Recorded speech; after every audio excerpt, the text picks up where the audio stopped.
Chapter 13 is a chapter of change. The monster learns a lot.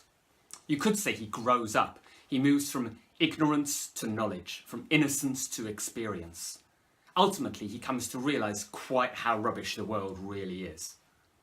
What enables this is the arrival of Safie, the Delacey's Arabian visitor, who cannot speak their language when she arrives, so is taught by them as the monster looks on through the hole in the wall.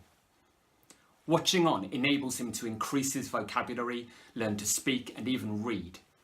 The primary book he and Safie seem to learn from is Volney's Ruins of Empires, and the book itself is significant. It's a controversial anti-establishment critique of just about any civilization that has ever existed. It's revolutionary, radical. It's not surprising that the monster ends up feeling such revulsion and disgust for human civilization after reading it.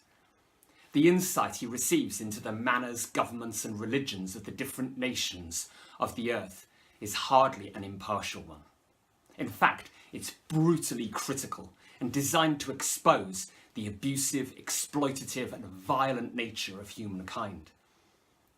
The monster can hardly believe what he's hearing. Look at all the questions that highlight his disbelief here. Was man indeed at once so powerful, so virtuous and magnificent, yet so vicious and base?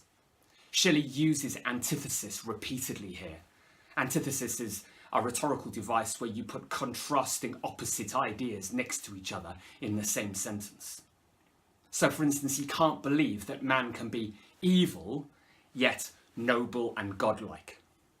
He responds 1 minute with a sense of wonder, and the next with disgust and loathing. Notice those abstract nouns are getting used again, as we focus on the monster's emotional response to realising the immorality of man. Shelley doesn't hold back on using the monster as a mouthpiece here. She uses his narrative perspective to give an outsider's response to encountering human society for the first time. She's commenting on the world. Notice how his outsider status is highlighted when he says, "I was shut out from intercourse with them." Look at the syntactic parallelism. That means repetition of sentence structure.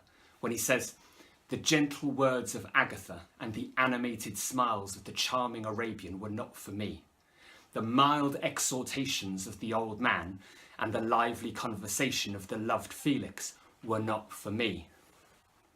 Our sympathy for him is also roused when he says that he longed to be among them.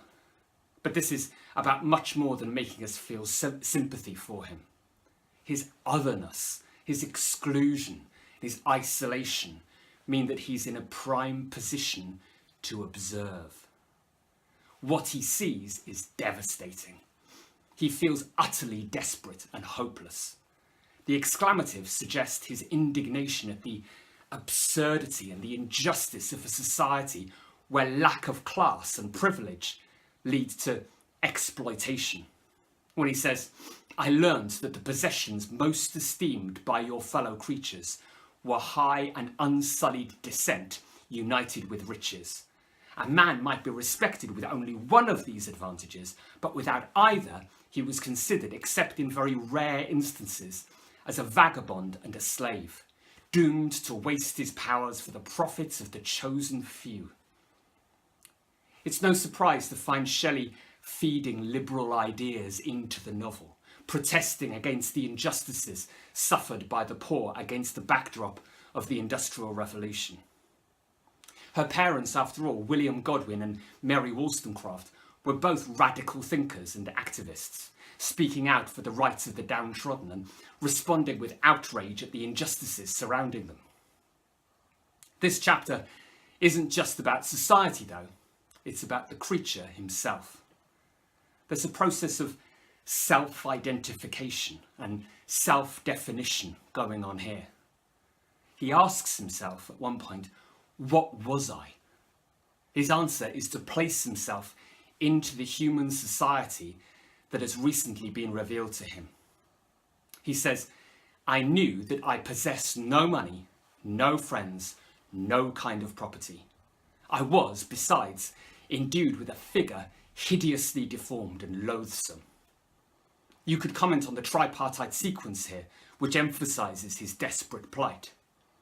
He comes to recognise that he has no hope of happiness or success, no chance of acquiring respect or status in others' eyes, when he questions, was I then a monster, a blot upon the earth, from which all men fled, and of whom all men disowned? Of course, it's worth remembering that we're not his primary audience here. Victor Frankenstein is. So when the creature emotively explains, no father had watched my infant days, no mother had blessed me with smiles and caresses, the guilt trip for Victor is clearly intended.